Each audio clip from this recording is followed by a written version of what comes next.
now proudly presented on SNME. That's Sunday night's main event. Patreon and free feed. We just people from the north side. Once the Timmy's hit the shore fine. Winter ready on the four ties. Heavy traffic during 4-5. Gotta hustle on your own time. Color people every port side. We just Hey guys, what's going on? It's your host, your boy, George McCoy, back here again for another MLW Rewind. It is our review of MLW's Holiday Rush. Yes, it was December 24th. Yes, we're aware that it's definitely almost a week late. But it was Christmas Eve, and there's no way our families were going to let us watch wrestling on Christmas Eve instead of spending time with them. Am I wrong? Yeah, I know. I mean, like we're entitled to a holiday as well. I believe so. I would think.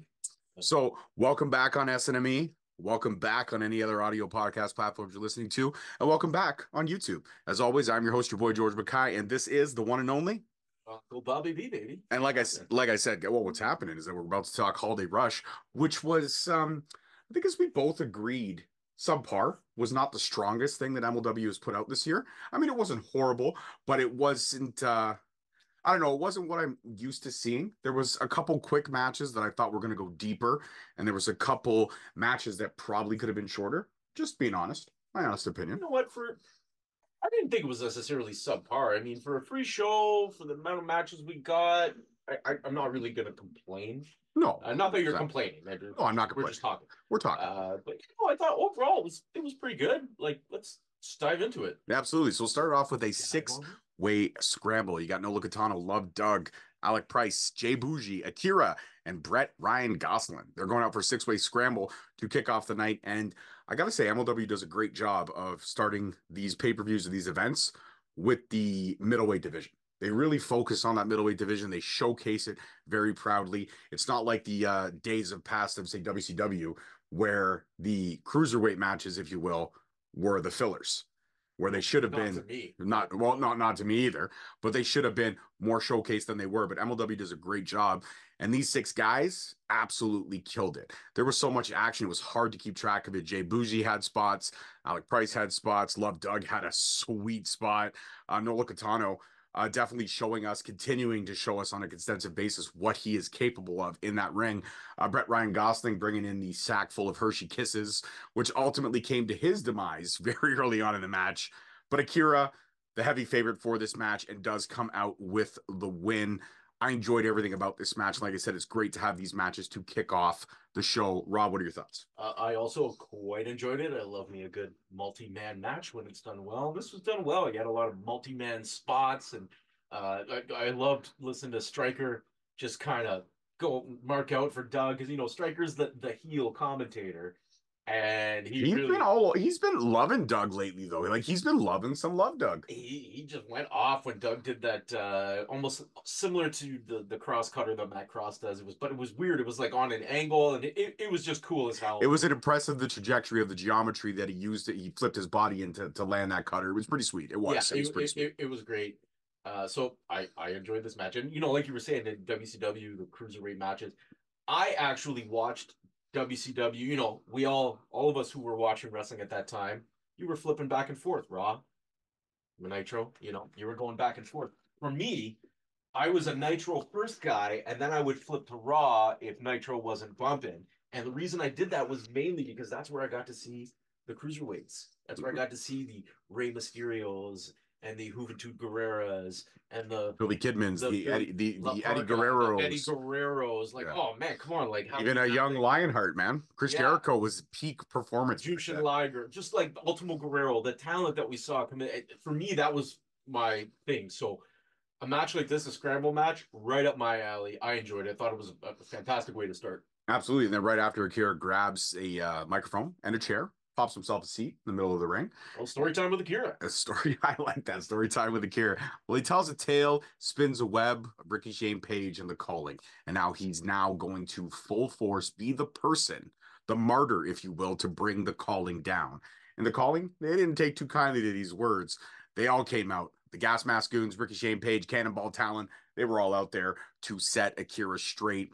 Unfortunately, it didn't go AKIRA's way. For the most part, they did overwhelm him, and Ricky and him got into a sweet slapping contest before security came and broke it up. But as we know, they are going to have a match at King's Coliseum January 6th. That'll be the next time that we return with our fallout from that. and they're having a, I don't know how to pronounce it properly if I'm right, Tiara death match or something like that with glasses. Taipei. Well, like I said, I didn't know I was going to pronounce it right. That's okay. It's glass shards taped to your hands, I believe. If you've ever seen Kickboxer, the traditional method of you would wrap your hands and then you dip them into resin and then into glass, and that's how the matches would be fought with the glassed up knuckles. So apparently they're gonna do this, and having just recently watched Kickboxer for the, I don't know, 89th time, I'm on board with this. And just shout out to the movie Hot Shots 2, which does the same scene except it's like a Sunday bar. Dipping his fist in the caramel and the sprinkles. Yeah. I digress. Moving right along. Right along. But that match, Taipei death match. Yeah, that match is not going to be for the faint of heart. January 6th, Kings of Coliseum. All right, next match, we had a triple threat featherweight match. We had Tiara James, who's impressed recently. We had Mimi, and we had Zendaya. Now this match was Tiara getting a lot of spots in. They continue to showcase her and showcase her abilities well. The more and more I see her in the ring, she's getting comfortable. She got some great looking ring gear, absolutely fantastic today. New ring gear that she's had in the past, and she looked really comfortable. This is probably the most comfortable I've seen her in an MLW ring since she debuted from being drafted in the MLW draft. Mimi looks solid. She looks like the powerhouse that she is. And Zayda, ever the opportunist, scores the win. But I gotta say, this match, even though Zayda scored the win, I'm going to give this win to Tiara James. You know, it's funny you should say that. The crowd was certainly behind Tiara James. They were. Given that she's kind of the only babyface in the match.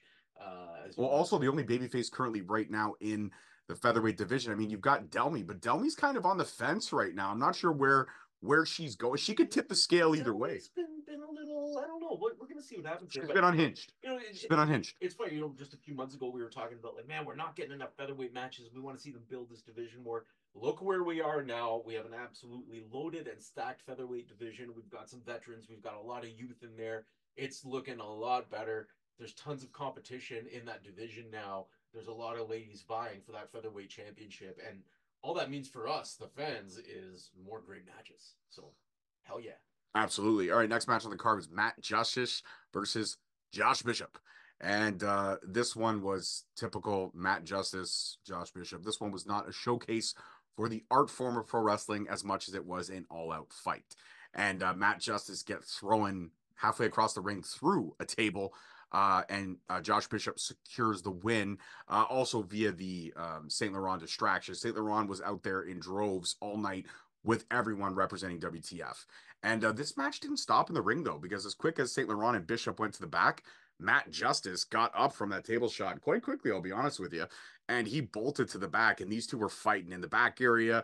They eventually got up to the roof where Justice put Bishop through a table, but ended up getting the worst of that exchange. I would honestly and truly have to say is his ribs were taped up later on the show. But what did you think about Matt Justice and Josh Bishop? I mean, like I said, it was the typical match you'd expect from these guys. There wasn't really any wrestling so much as it was just an all-out brawl. Yeah, it was a brawl. And I mean, Josh Bishop is a big powerhouse. I mean, that's pretty obvious. You don't need to watch him wrestle to figure out that he's a big, strong man. Sure. And then you've got a guy like Matt Justice who doesn't have the same size, but has just an ability to put everything on the line, not even just necessarily to get the win, in order to inflict punishment on his opponent. There is nothing that Matt Justice will not do in order to inflict punishment. So it's exactly what you would expect given that criteria. Matt showing why he's, I don't say punching bag derogatorily.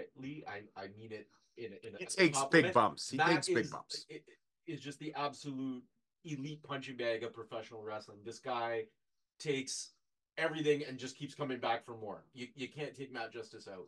So no surprise with this match, with what we got, and with the ensuing brawl all around the building, up to the roof. Unreal. Unreal indeed. Well, how about this? We get a grudge match.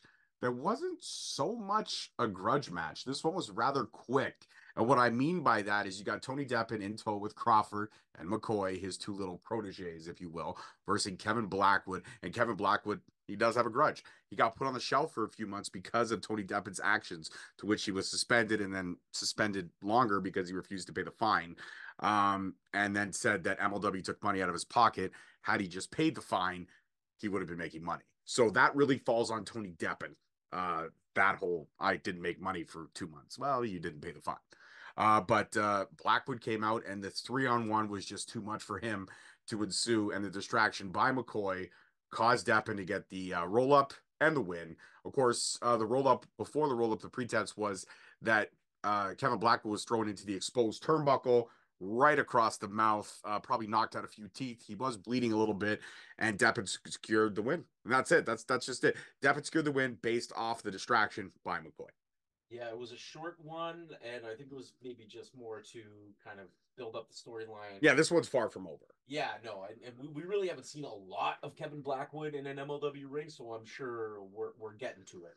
As one of the draftees, I think he was the first overall pick this year, not really had a lot of injury. Yeah, not really had a lot of in-ring time to work and showcase what he can do. And we've seen Blackwood live. We know what he can do.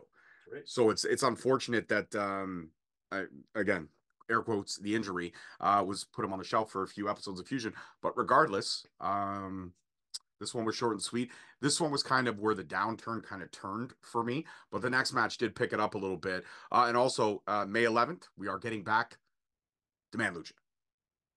Or sorry, Azteca Lucha, Lucha Underground, whatever you want to call it. MLW's Lucha. That's right. It's coming back, and it's going to be Chicago, I believe it is. That's what they said. Chicago. And there isn't any word on Cesar Durant yet, but there have been little Easter eggs and tidbits throughout the last couple fusions. There's been some droppings of also nice droppings, eh? I know. Droppings? Droppings. All right. Next match of the card was a triple threat tag team match. This one was electric, probably my favorite match on the card next to the main event. And speaking of main event, it was main event versus Crawford and McCoy versus Wasted Youth. That's Mathers and McKay. No relation. Could be, but no relation. None whatsoever. Forehead wise, we could definitely be cousins. We both have rather large foreheads. It's factual. It is factual. Yeah, 100%. But Wasted Youth scores a big win over the makeshift team of Crawford and McCoy and the MLW staple main event, who, shout out to those guys, congratulations, officially signed to TNA. They're going to be a great addition to that tag team division. And that's what MLW does. It gives these guys a showcase, a platform on TV where other companies can keep. I feel like MLW really is the next stepping stone to getting signed if you're on the indies. If you get on MLW TV and you get that exposure, you're almost certainly going to have other companies looking at you, and TNA scoring a big addition by signing Main Event. Main Event did not get the win here tonight, but Mathers and McKay get the win, and they get a future tag team title shot. So it's a big win for the youngsters. Mathers only 20, McKay only 22. The sky's the limit for these guys. Yeah, fantastic performance. Really enjoying what these guys are bringing in. A lot of youth, energy, excitement. They got a lot of charisma. The crowd is definitely behind them. And I just want to go back to the main event again, echo your congratulations. And we've talked about the main event before and how they didn't seem to win a lot of matches in MLW. But regardless of that, they looked good, and they were also making other people look good in the process. Mm-hmm. And that's the kind of thing that will get you signed in pro wrestling, because anybody can make themselves look good, but to elevate your opponent so they can elevate you, that's what it's all about. And so you can argue they didn't win any matches in MLW. Their win-loss ratio in MLW was definitely more on the latter. The loss record was higher than the win record for sure. But it's those performances that got them noticed and got them signed. So again, congrats to them. Shame we probably won't see much more of them in MLW given their signing. But hey, the tag team division is always in flux, and I'm sure we're gonna have new teams coming in. But MLW and TNA, they have a great working relationship, or Impact now going back to TNA, because Sami Callihan is going to be on loan, returning to MLW. Well, no, he's free agent. Oh, is he free agent? Sammy's contract I thought he was. I thought they re-signed him.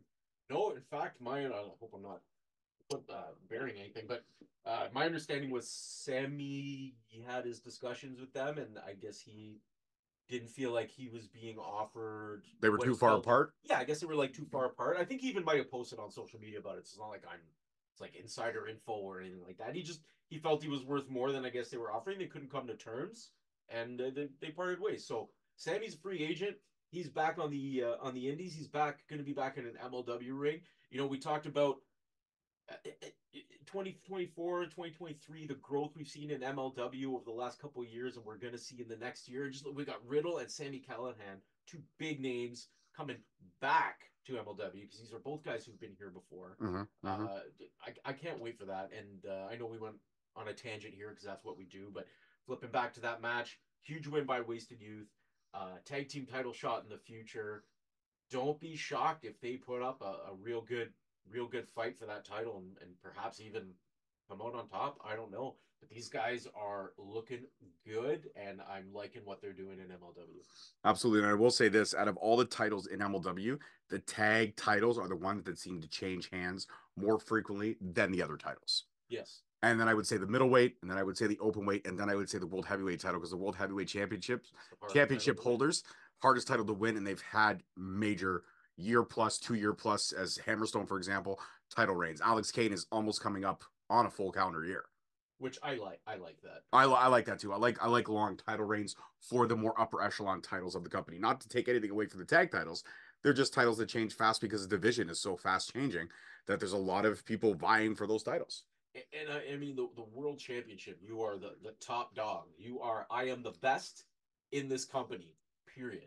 So if you're going to be at that level, I feel like you should be able to be at that level for more than 3 months or 4 months or 5 months. Like you should be able to be at that level for a year. Like I'm the best, not just for 3 months, for a year. I feel like 8 months to 12 months is a decent title reign.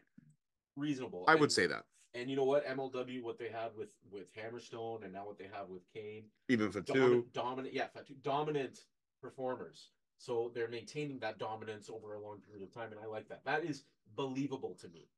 Not title changes hands every month. That's not believable. Absolutely. All right, next match on the card, we had a intergender match. Ichiban versus Promocios Dorado. That's right. Not Salina de la Renta. Promocios Dorado. That's Janai Kai, Rocky Romero, Rodriguez. They're all out there. And as quick as they got involved and the ref tried to maintain control, Salina de la Renta sprayed hairspray or tanner or some kind of thing in a can in Ichiban's face again. And now they began the assault on him and eventually unmasked him in the center of the ring, and Rocky taking the mask and waving it to the crowd as Promocios Dorado exited. Now, here's the thing. Them getting disqualified got Ichiban his title shot. So them trying to do what they did to him ultimately gets Ichiban his title shot because he had to win the match against Salina. While Salina getting disqualified, meaning Ichiban gets a W in the win column. Therefore, he's now punched his ticket to a future title shot against Rocky Romero, probably at Kings of Coliseum. That match might get announced over the next couple of days, or we may see it at the next event after Kings of Coliseum. But regardless, Ichiban does get a middleweight title shot. So Promocios Dorado, I don't know if you guys really thought that one through, but regardless, your antics caused him to get the win. Therefore, what you didn't want to happen is now happening. So not really the best leadership quality, Salina. Just backfired. Big time. Just going to throw that out there. We're not even going to really discuss because I think you and I are on the same wavelength about that. It was, the only thing I will say is good, and Stryker called it, good on the referee for not DQing or calling the match. When there was everyone no actual offense, like nobody actually did anything to Ichiban, therefore it's not a disqualification. Yeah, he was able to duck and dodge most of their assault, their early offense to get them all out of the ring, and then Salina, and then Salina with the hairspray can or whatever it is, right in his eyes, and then he was unmasked. But luckily enough, security surrounded him. They were able to get a towel on him, and Stryker swears he saw his face from the angle that where the commentary table was. There's no way Stryker could have saw that face. No way. We didn't see it on camera, but hey, Matt Stryker, you can dream, and you can dream that you saw Ichiban's face. That's fine. All right, now we got SGC, Manders and Good Brother 3 versus Bomaye Fight Club. That's Mr. Thomas and Alec Kane. Kane wants double gold. He wants to become a double champion. Why not? He wouldn't be the first double champion in MLW, and he wouldn't be the last. And this match was great, right up until everyone from WTF interfered. Everyone, including Richard Holiday, who came up with a glass of champagne. And guys, this is Wrestling 101. If anyone walks out with any kind of glass beverage bottle, you know what's going to end up cracked over someone's face, or the liquid inside the glass is going to get thrown into someone's eyes, which caused a disqualification when Richard Holiday threw the champagne into Alex Kane's eyes. And WTF came out. They just annihilated Bomaye Fight Club. Then Matt Justice came out to get at Joey Bishop because that fight's far from over. And all hell just broke loose. And at the end of it all, we saw somebody who could have been The Rock from 20 years ago. Maybe, possibly. If you don't know what I mean, go back and watch Holiday Rush because you'll see the guy that looks exactly like The Rock that posts that picture of him with the fanny pack, the turtleneck, and the chain. Yeah, Rob pointed it out, and I echoed that sentiment. Got the turtleneck and the chains. Yeah, he's rocking it. He's rocking it. Absolutely. And there was also a guy that could have possibly been Mac Miller, reincarnated. Security guards were just all over the place, and all hell broke loose. I don't know who Mac Miller is. He's a rapper. Okay. May he rest in peace. Dated Ariana Grande, and also had some fire tunes. Way better than Jack Harlow or anybody else that's out there right now. I get it. Okay, we're gonna move on. But what did you think of this title match? I mean, from what we saw from Thomas and Kane, they're a unit. They worked well. SGC worked well. But regardless, we never got to see a true victor in this because of the interference from WTF. This was more of a mind game match in WTF to try to build momentum going into Kings of Coliseum, where Holiday will take on Kane. Yeah, and I think what were you saying? We were talking about this match. You're saying like, oh man, I wouldn't want to get this guy angry. And I wouldn't want to get. I said I wouldn't want to get Manders angry because, like you pointed out numerous times, Manders is solid. Manders is like, you look at Manders, and he's the kind of guy who's like, I forget what he states his weight as, but let's just say for sake of argument, round number, he states his weight is 200. He weighs 200, but he feels like he weighs 280. That dude just looks like he's dense, like he's just densely packed. Yeah, a lot of density there. That's right? Yeah, dense was the word. Yes. And you're like, yeah, I wouldn't want to piss Manders off. I'm like, I wouldn't want to piss any of these guys off. Like, look at Mr. Thomas. He is so intimidatingly large. I wouldn't want to receive a gift from Mr. Thomas. Okay, that's how intimidating he is. So there was a lot of power in this match, and it degenerated into a brawl and a DQ. But overall, it wasn't bad. I think it's just more to build this faction rivalry we got happening right now. Absolutely. All right, and now we get a little promo from Delmy and Janai. They're beefing backstage. Janai saying, "What's up, former champ?" And Delmy's saying, "What, you think because you beat me, you're top of the mountain?" Well, factual. That actually is factual statement. When I watched that, I was really. I'm going to be honest and just not to shit on Delmy because Delmy's great, but that line I wouldn't have used. Like, well, what you think because you're champion, you're king of the mountain? No, that's literally yes. I would have been like, absolutely, I do. I am. I have the belt to prove it. Precisely what this means. Mm-hmm. Mm-hmm. So that just kind of like you're playing. It's an oxymoron right there, pretty much. It's a statement that has an alternate or same meaning, but you wanted to use it in a completely different context. So regardless of that, security comes out. They're about to throw down. Security breaks them apart, and then we see. It's so nice to say this. The Lucha henchmen have returned, and they hand Delmy an envelope with a bull on it. And she opens up the envelope, and her eyes go wide, and a little smile creeps out right before the camera cuts out. But I'm pretty sure this mixed with earlier on in the night where we saw Salina preparing for her ultimate disqualification, there was a burlap sack left in the Promocios Dorado office dressing room. Burlap potato. That's what potato. That's what I know, but I said sacks are made out of. Okay, why are you getting angry? It's also what Pro Wrestling Tees t-shirts are made out of. Yeah, burlap. Unless you want to pay extra to get it. You want to get? I usually pay extra for the soft. Oh, I absolutely. I do. I pay extra for the soft. I'm sorry to anyone who's got their stuff on Pro Wrestling Tees because they kill us in Canada and we just can't buy your shit. No, it is rough. I have my also, in case you're wondering, shameless plug before the end of the year. Straight Talk Wrestling does have some merch on Pro Wrestling Tees. Yeah. And it's free shipping in the U.S. Not to Canada, but free shipping in the U.S. Taxes and shipping and duty. Yeah, on top of that. So yeah, a $24.99 t-shirt works out to be like $50-$60 plus the exchange rate. Don't forget the exchange rate. Yeah, it's like $75 for one of our dollars is worth like 8 of your cents. Yeah. So we just get like Pro Wrestling Tees just kills us. So it's rare that we're able to do an order from there because like it's one thing to pay for your order and then you pay for your shipping and then like 2 weeks later you get another tangent customs going, oh yeah, you owe us another $100. Yeah, in duty. Yeah, okay. Anyways, so, enough of the tangents. All right, so here we go. Main event time. Hammer versus Fatu, round number 3. That's right. This is the one. Now, ultimately, this would have no real change in the ranking if this was a best of 3. Hammer's already won. He won Hammer versus Fatu 1. He won Hammer versus Fatu 2. And this is Hammer versus Fatu 3. But I got to tell you, this match was fire. It was great. Jacob Fatu looked the best I'd ever seen him. Hammer looked focused. The New York crowd, though, a little disappointed in you guys, yelling out steroids, yelling out HGH. But regardless, Hammer mocking you pretty well with the double needles into both hips was pretty solid. That's a pretty G move by Hammer. I will give him that. But Fatu comes out with an incredible win.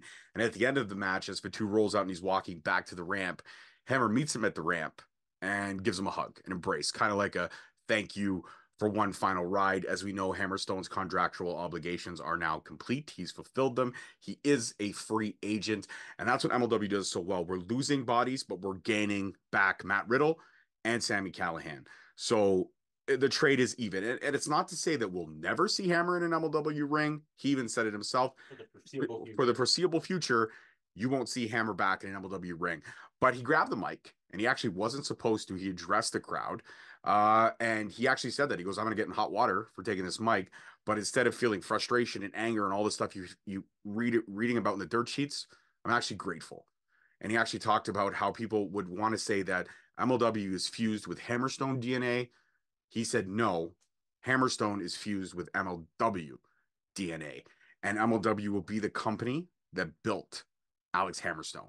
To all the guys in the back, even that guy I fucking hate, Alex Kane, they're killing it. They're doing what they can. All the guys and the girls in the back. And this is, he shouted out that this was, thank you for taking a chance on him, making a boy become a man, making a wrestler become a superstar. And as he said, thank you to the crowd and left the mic in the center of the ring, he walked back to the ramp and he was embraced by Court Bauer, gave him a hug, kind of did the we're not worthy, kneel down, and that's how things went off the air. Oh, there was also a promo from Matt Riddle talking about how he's facing Fatu January 6th. That's a dream match. We already know that's happening. He's in Vegas dealing with some stuff. Not really. He looked like he recorded the video in his closet, and he lives in Vegas. To be fair, literally just before we hit record and I was scrolling Instagram, I did pop on and there was a video of Matt Riddle, and he just was saying how his girl had to get some surgery, his baby had to get some surgery, he's been dealing with a lot of stuff. He hasn't responded to any phone calls or text messages for over a week. So you know what, maybe a little understandable if you cut the promo in his closet, bit of a rush, life happens. We know we're going to get the match, so I'm not overly concerned about the promo. There's not a whole lot of build up here. It's just this is the match we're having. So the promos aren't going to get me emotionally invested. Let's just see the match. I mean, Hammer, just to go back to that, probably one of the classiest ways you could say goodbye, even if you're not leaving, and not to say he wasn't, but even if you're not leaving under the best of circumstances, I don't think there was a classier way he could have done that. I thought he showed a lot of gratitude, didn't seem bitter at all, put some people over in the back, really heartfelt and emotional. That's probably one of the greatest, if you want to call it a and even stopped the Hammerstone chants or the thank you Hammer chants, because he clearly said, no, it's not about me, it's about MLW. Yeah, and he really stressed the point of how appreciative and grateful he was. So big clap for you, Alex Hammerstone. Great career in MLW. All the best in the future, wherever you may go, wherever you may roam. We know you're going to do well, and I'm sure it's not Rome. Yeah, it's a Metallica song. No, I get it. Yeah, I get it, but it just he's a musician. Oh my god. Yeah, music. Okay, let's take it home. Wrap it up. Yeah, I'm taking it home. Relax. You're not taking it home. You've gone on like 7 different tangents tonight. That's what we do. We tangent. No, you've been tangenting. I just want to get through it. Well, between you and me, it's that level of driving. Oh, okay. Watch your mouth. Anyways, all right. Great promo from Hammerstone to close it out. Great way to close the chapter on that MLW career. And I also like that he put Court Bauer over. He said a lot of people say bad things about Court Bauer. You know what? He 10 times my pay when he didn't have to. Yeah, he re-signed him 2 years into that 3-year contract. And he also point out that Court Bauer called him and said, I'm going to bring you in. And he said, okay, well, we'll have a tryout match. Court Bauer said, no, don't need a tryout match. I'm going to sign you to a 3-year deal. And that's, say what you want to say about Court Bauer, but everyone we've spoken to has, may have had not the best dealings with Court Bauer. Maybe. We don't know. We can't confirm or deny. But they've all said Court Bauer is a man of his word. So if that's what you take away from it, then that's what you take away from it. But I think that's a great way to end this episode. We got through it without another tangent because I felt another one was coming. So I'm glad that we didn't have to rush through it just because it's holiday rush. No, I didn't rush. Okay, don't twist my words. It's been a long week. Well, we're done. So from all of us to all of you, Happy New Year, guys. New Be Year. safe. Don't drink and drive. All that good stuff. Thank you. Would you stop? I always close out the show. Take it easy, Gorilla. All right, easy there, Bobby. That's the biggest compliment you could have ever given me. The greatest commentary tandem in the history of professional. Hey, I'll take Gorilla. I'll take it for sure. If you're giving me Bobby, I'll take Bobby. No, 100%. I can't take All Bobby. right, humanoids. Enjoy your holidays. Guys, we look forward to seeing you in 2024. The Rewind thanks you for all your support, your love. The MLW roster, we thank you for all your support and all your always getting back to us. Yeah, you guys are real good to us. Agreeing to come on the show. MLW, thank you for sponsoring us. 2023 was a great year. And shameless plug again, but MLW Radio is returning.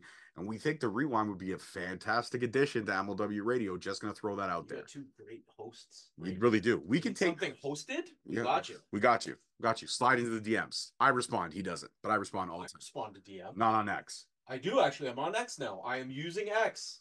I'm using X. My X thing is my X thing. Your username. My X your handle is at real underscore. No, it's at uncle underscore Bobby underscore V underscore. Go plug that one into your X machine. Give me a follow because I only have 61 followers right now. All right, guys, and I'm on the road to 2,500. But peace, love, and wrestling. We'll see you guys next year. Thank you so much, and enjoy your holidays. We just people from the north side. Once the Timmy's hit the shore fine. Winter ready on the full ties. Heavy traffic during 4-5. Gotta hustle on your own time. Color people every port side. We just people from